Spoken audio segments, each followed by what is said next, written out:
Nossos cumprimentos a todos os que estão conosco, mais essa noite de palestra, de conversa.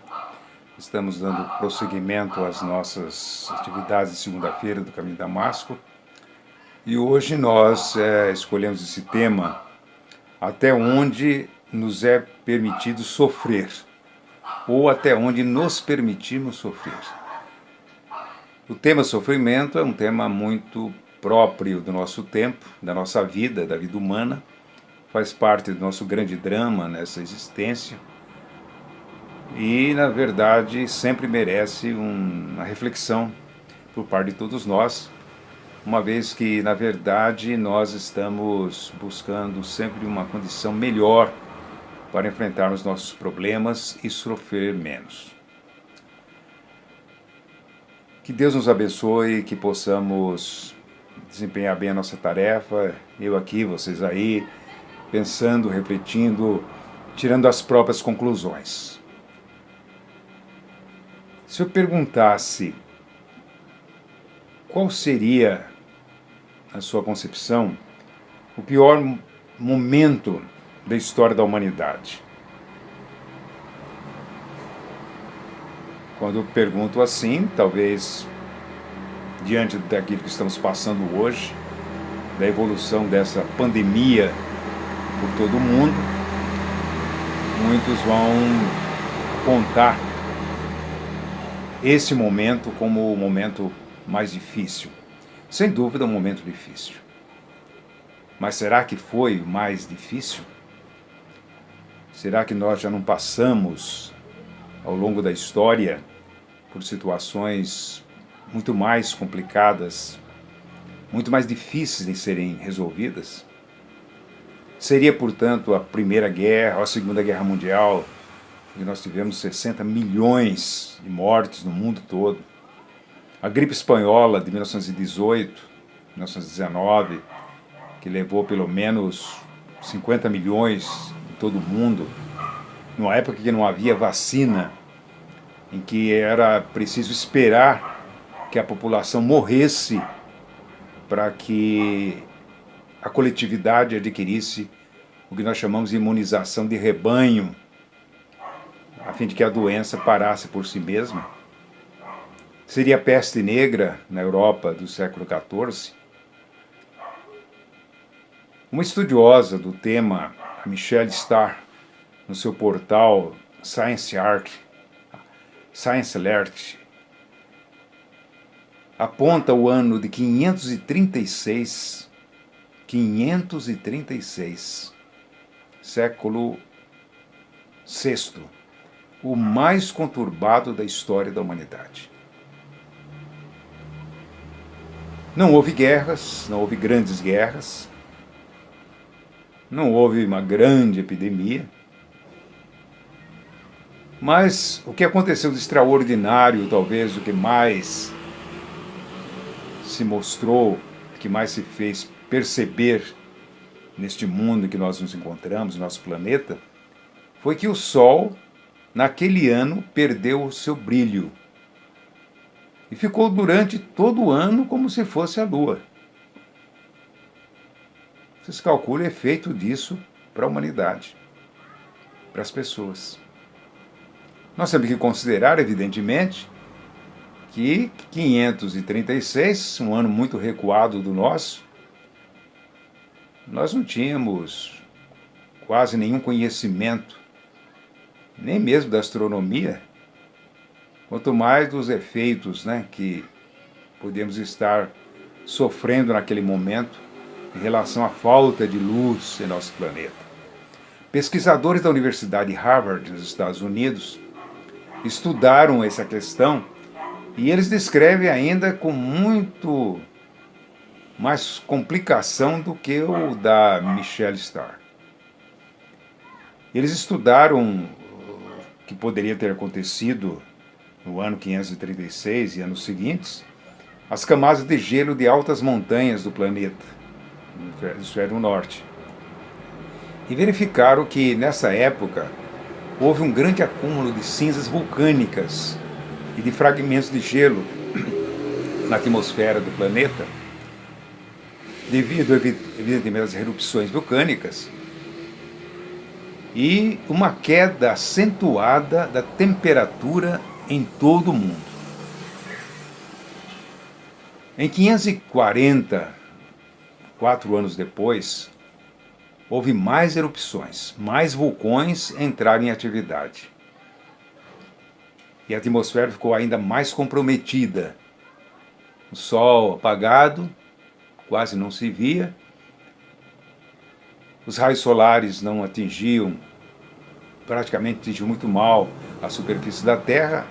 A Terra esfriou muito, a temperatura caiu muito. Houve uma crise na produção de alimentos, muito frio, muita fome no mundo. E no ano seguinte, 541,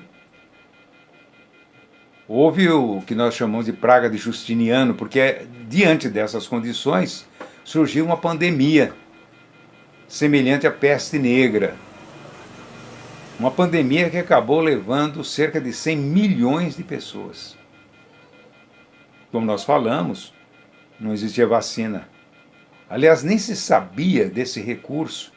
A medicina estava muito aquém do que ela acabou chegando a partir do século XIX e XX. E tudo isso acabou contribuindo, até foi um dos fatores que contribuiu para a decadência do Império Romano. Na verdade, por que nós citamos isso? Para dramatizar mais a situação? Não, para mostrar simplesmente que não é novidade a Terra passar por problemas como esse que nós estamos passando, da pandemia da Covid-19, e mostrar, sobretudo, que hoje nós temos muito mais condições de enfrentar uma situação dessa e de encontrar caminhos que atendam melhor às nossas necessidades. Com tudo o que está acontecendo, com as baixas que nós já tivemos, com a doença que se alastrou, alcançando praticamente todos os países do mundo, todas as cidades do Brasil, muitas famílias. E os nossos problemas atuais, portanto, os problemas que nós estamos enfrentando hoje, nós estamos falando em sofrimento, hein? Veja, mas estamos falando de sofrimento. Os problemas que nós estamos enfrentando atuais não são maiores do que o que a humanidade já veio sofrendo no passado. Pelo contrário, são bem menores. Diante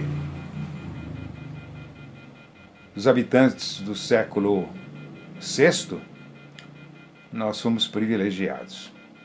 Naquele tempo não havia mídia, não havia imprensa. Os povos viviam bem isolados, não havia comunicação, a comunicação era muito difícil.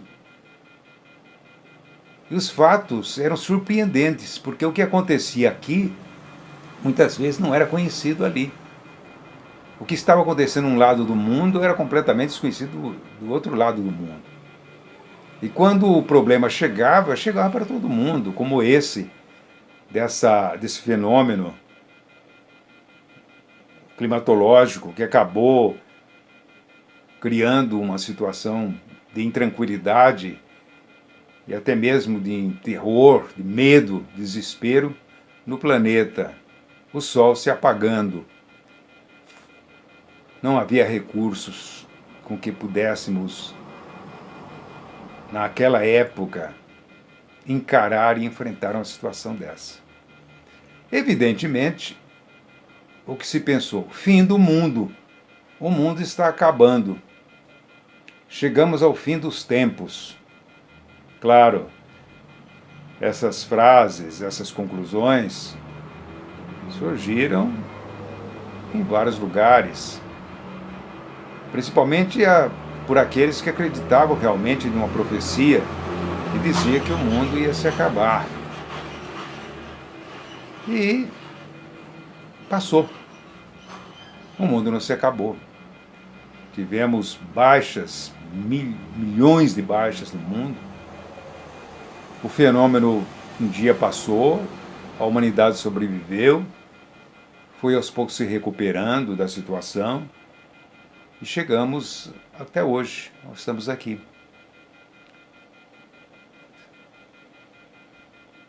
1.500 anos atrás. Evidentemente, naquela época também não havia imprensa. Hoje nós sabemos aí que a imprensa, ela tomou conta do mundo. Você sabe o que se passa no outro lado do planeta no mesmo instante. É um papel da imprensa, evidentemente. Qual que é o papel da imprensa? Informar, noticiar. É também apontar os problemas, chamar a atenção, despertar, para que estejamos mais precavidos contra as dificuldades que podem acontecer. Hoje a imprensa pode fazer isso. A imprensa escrita, falada, televisionada, a imprensa através da internet, das redes sociais, diversas formas de comunicação hoje, nos colocam a par do que está acontecendo e acaba realmente nos ajudando e muito. Mas também existe esse outro lado da imprensa. Nós sabemos que a imprensa dramatiza muito, fica contando muitas vezes a mesma história, fica repetindo inúmeras vezes a mesma cena, principalmente as cenas que não são boas, que nós nem gostaríamos de ver, estamos vendo repetidamente.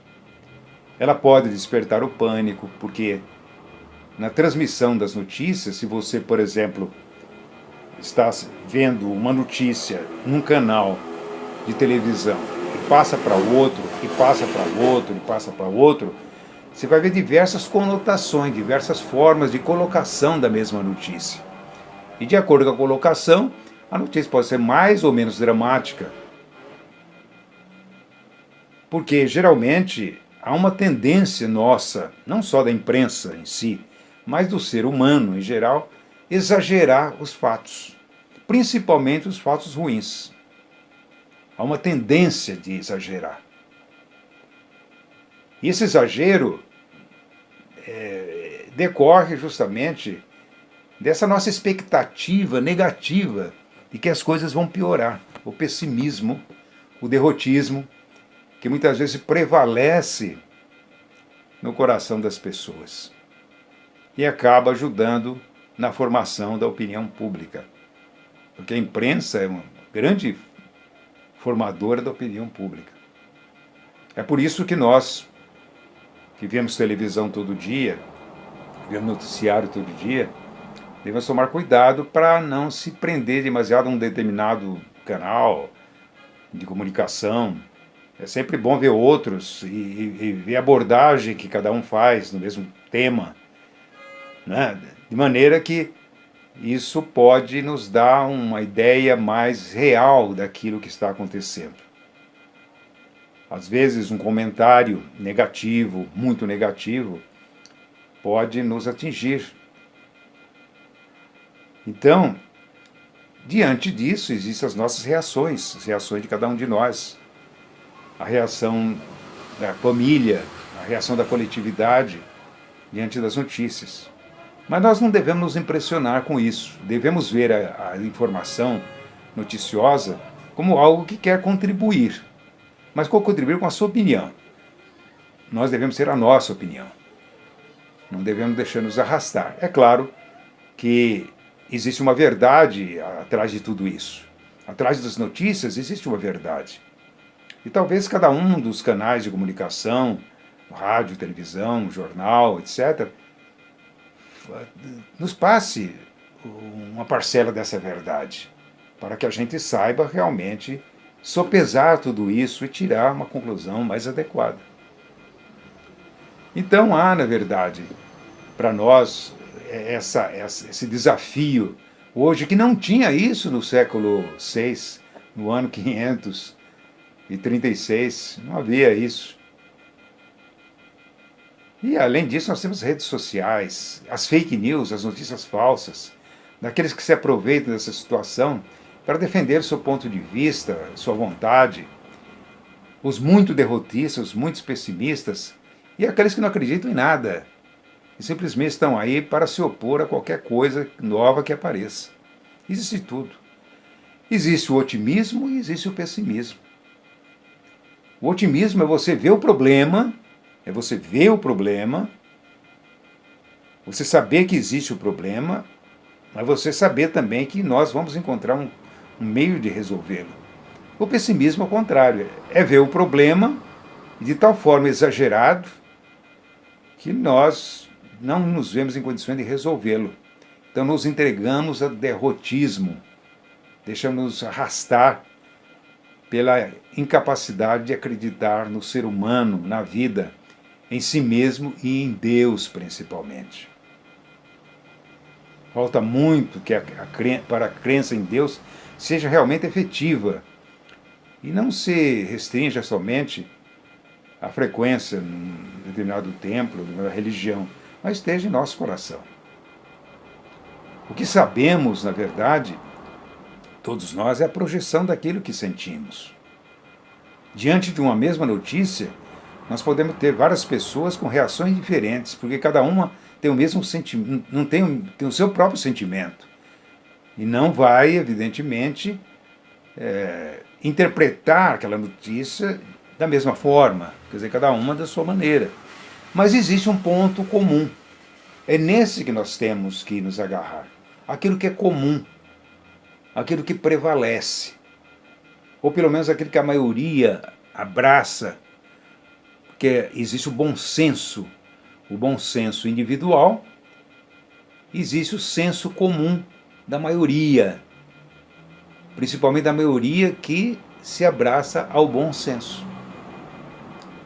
Então, nós sofremos a influência das notícias em si e sofremos a influência da reação que a coletividade tem diante das próprias notícias.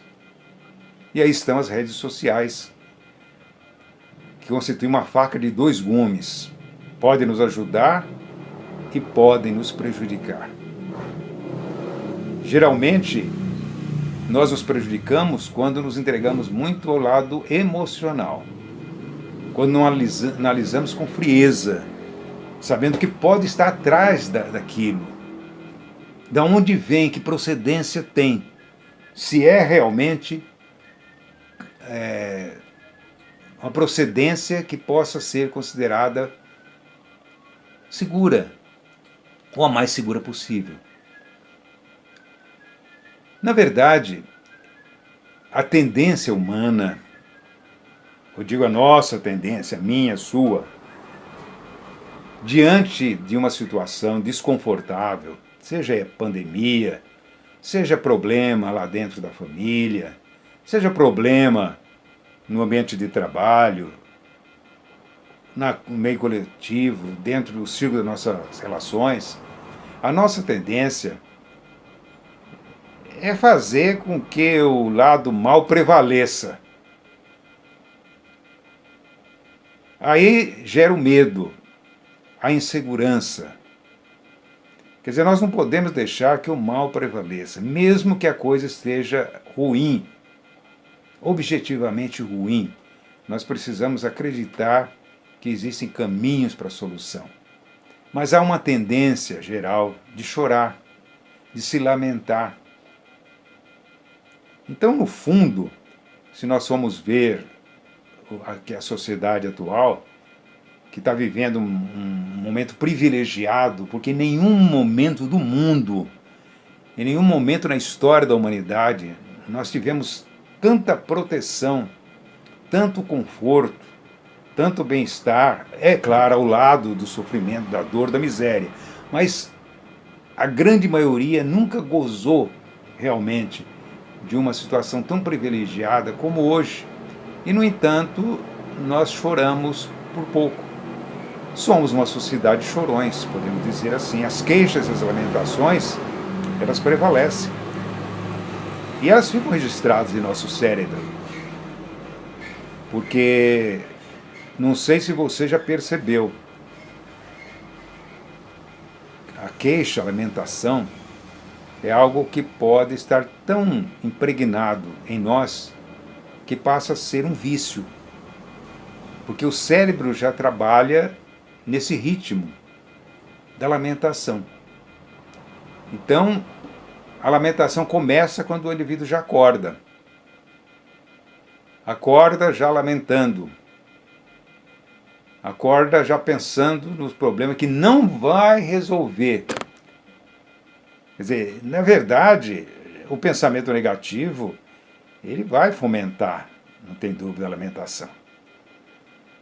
E se a gente pudesse ver, se cada um de nós pudesse ver, ao final do dia, daquele dia, o filme do seu comportamento, da sua conduta naquele dia, eu acho que nós nos curaríamos de vergonha.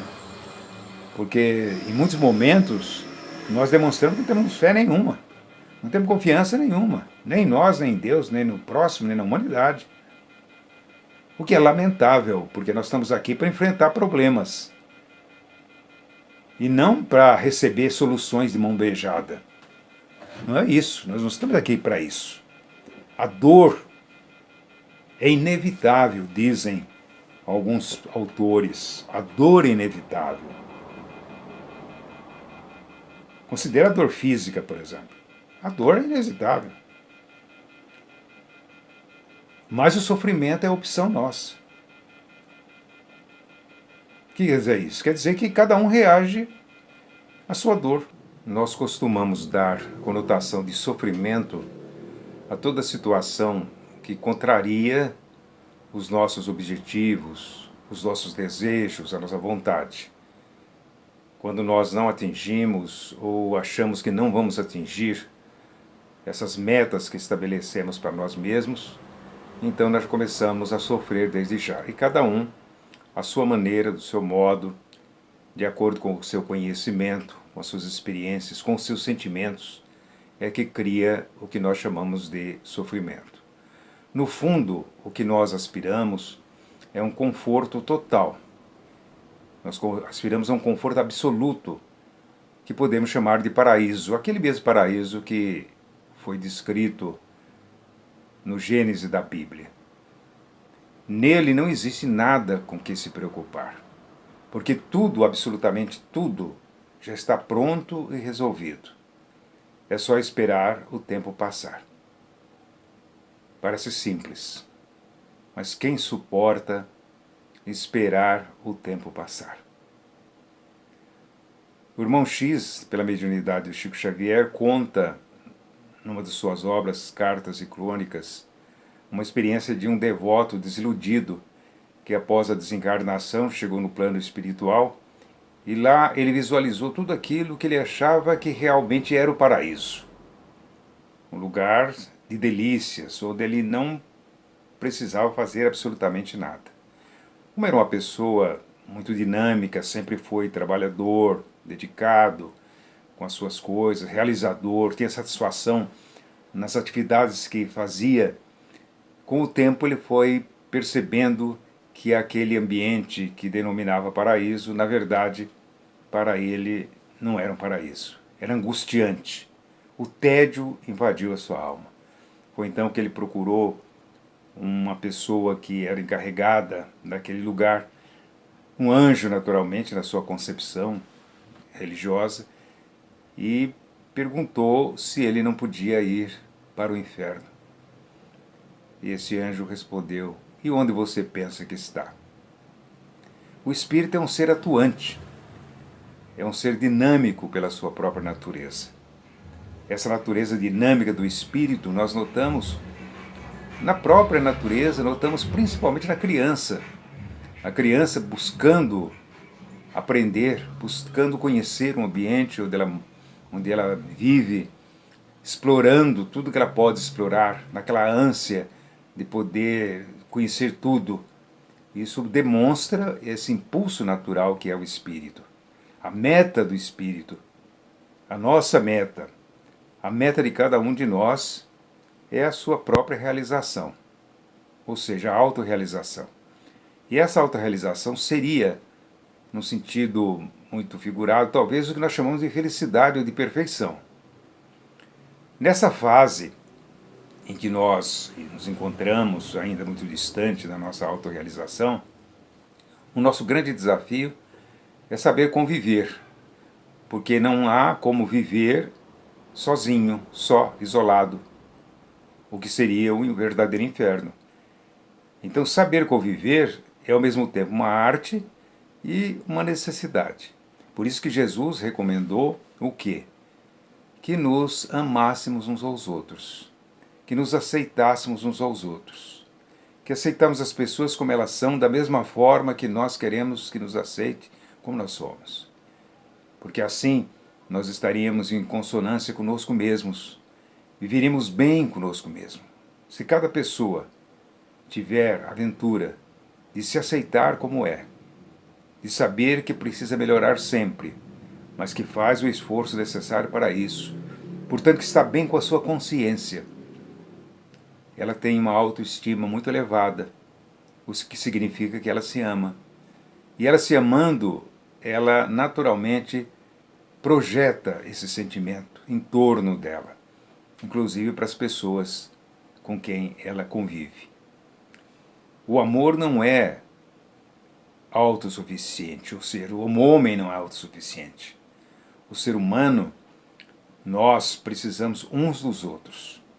Tudo é solidário na natureza. E para que nós possamos alcançar esse nível do amor, que seria da serenidade, aquele em que cada um vai se colocar bem diante de si mesmo e vai sofrer muito menos do que atualmente sofre. Se nós conseguíssemos isso, nós teríamos conquistado uma grande parte desse caminho que nós chamamos de felicidade. Na convivência, exercitando qualidades morais e caminhando para a sua perfeição. A dor é isso que nós conhecemos. Nós conhecemos a dor física, que é aquela que realmente comete o nosso corpo, e que é sempre um sinal de alarme, é sempre bem-fazeja, bem-vinda. Bem-vinda a dor. Se nós não a tivéssemos, nós não saberíamos se estarmos doentes. E morreríamos muito antes do tempo, porque não teríamos, então, essa noção de que deveríamos buscar socorro para as nossas necessidades físicas.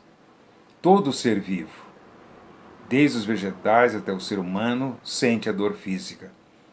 Mas é o ser humano, nós, espíritos mortais, é que sabemos interpretar o que é essa dor, o que ela nos representa, e perguntar sempre, em toda ocasião, por que ela existe. Porque ela existe para nós, o que ela está dizendo para nós.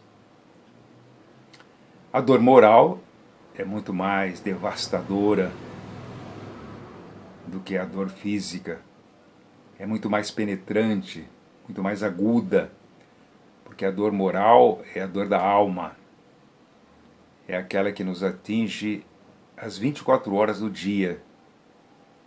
É aquela pela qual nós sentimos insatisfação conosco, com os outros, com a vida, tristeza, revolta, mágoa, culpa, inveja, ciúme, raiva, ódio, indignação, vergonha.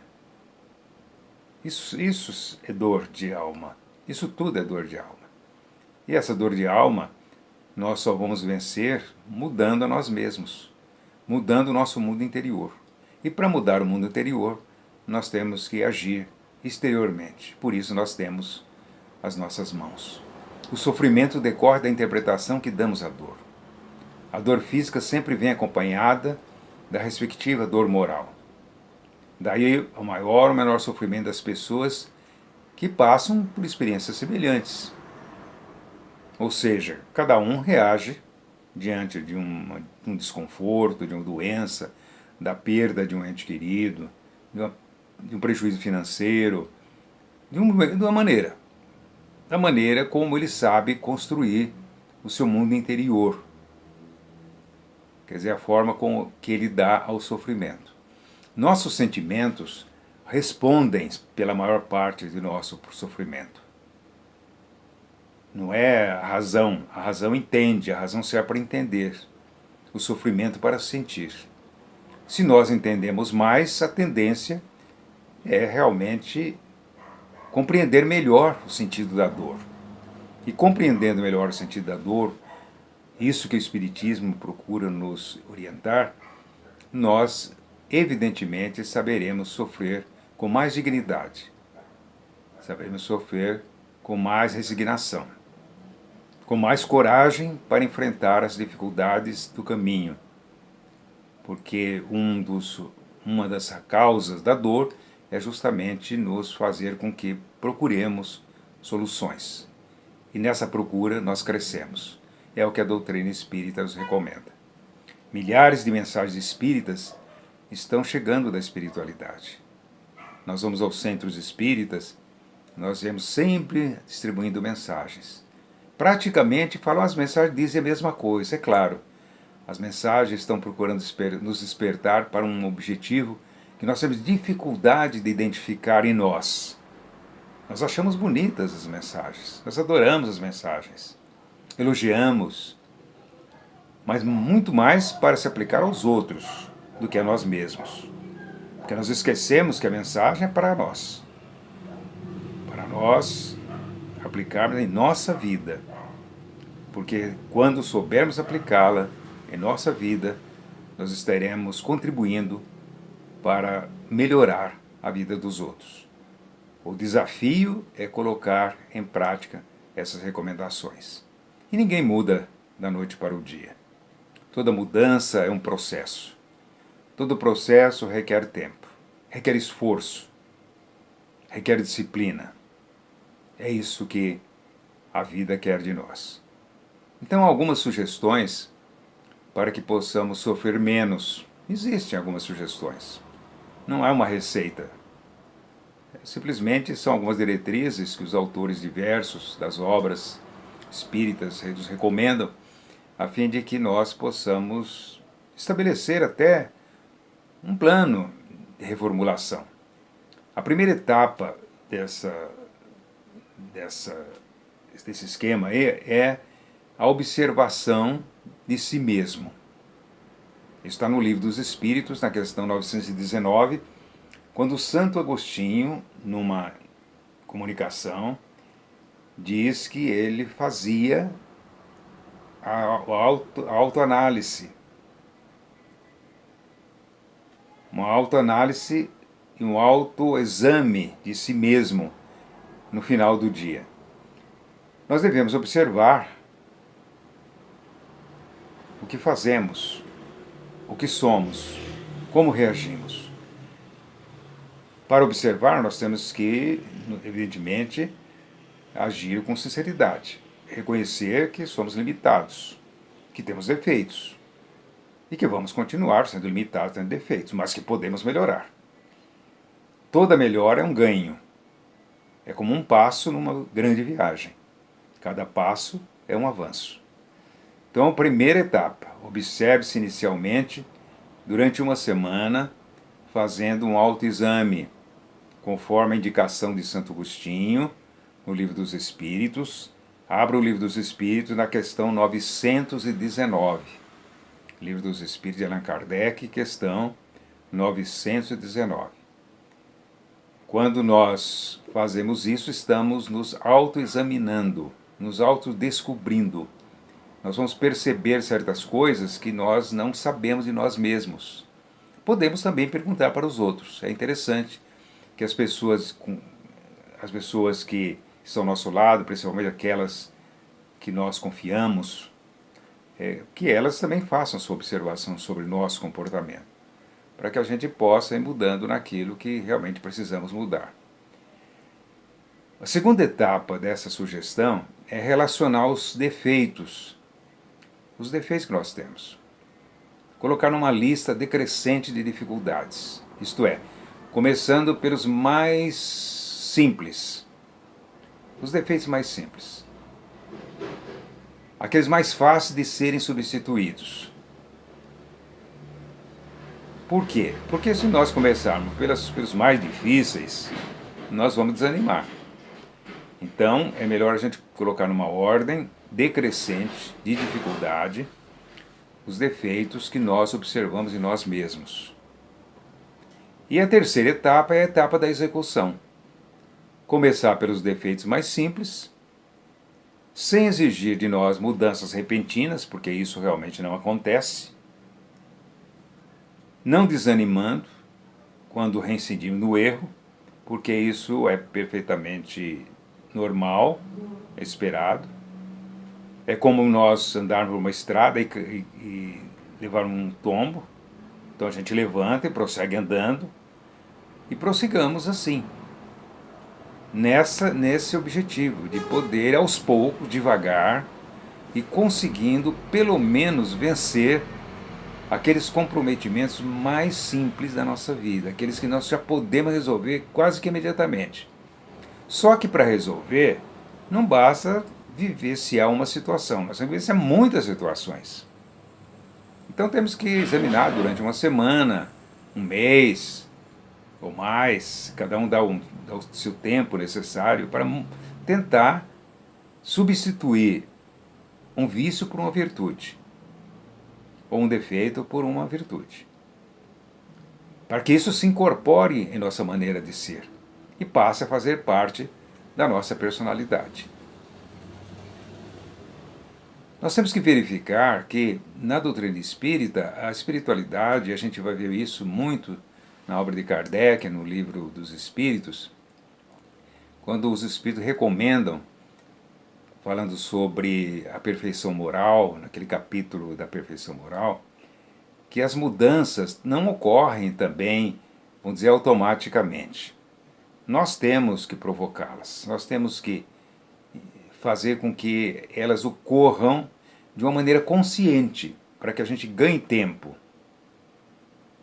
Mas para fazer isso, nós temos que aprender principalmente a servir.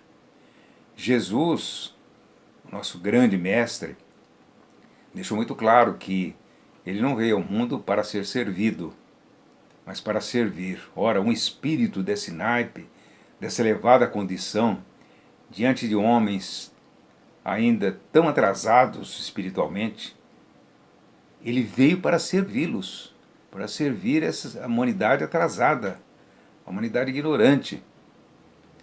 Porque o servir realmente é a manifestação de Deus em nós, na nossa vida, em tudo. A natureza nos serve todos os dias, toda hora, todo momento. O ar que estamos respirando agora é a natureza que nos dá.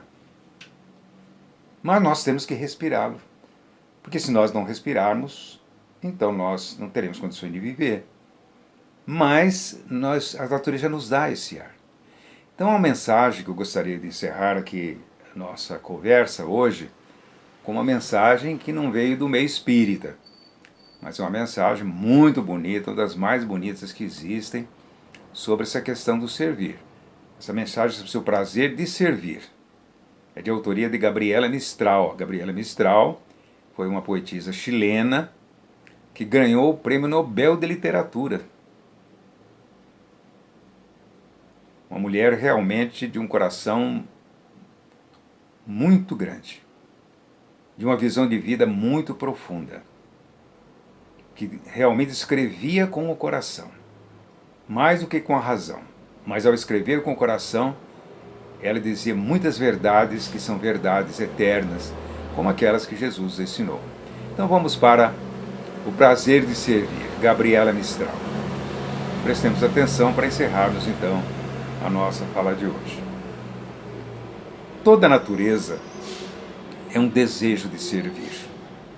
Serve a nuvem, serve o vento, servem os vales. Onde haja uma árvore para plantar, plante-a você. Onde haja um erro a corrigir, corrija-o você. Seja aquela pessoa que afasta a pedra do caminho, o ódio dos corações e as dificuldades de um problema. Existe a alegria de ser bom, o prazer de ser justo, mas existe, sobretudo, a sublime, a imensa alegria de servir. Como seria triste o mundo se tudo já estivesse feito? Se tudo fosse um paraíso, se não houvesse um roseiral para plantar, nem uma empresa para iniciar. Que você não seja atraído somente para os trabalhos fáceis. É tão belo fazer uma tarefa que os outros recusam. Mas não caia no erro que só se conquista méritos com grandes trabalhos. Há pequenos serviços que são imensos serviços, que são serviços valiosos. adornar uma mesa, arrumar as cadeiras, espanar o pó. Aquele é o que critica. Este é o que destrói. Seja você aquele que serve. O serviço não é só para seres inferiores. Deus, que dá o fruto e a luz, é o primeiro a servir. Poder-se-ia chamá-lo o servidor. E ele que tem os olhos em nossas mãos, nos pergunta todos os dias: você serviu hoje? A quem? A árvore? Ao seu amigo? Aos seus familiares? Que Deus nos abençoe.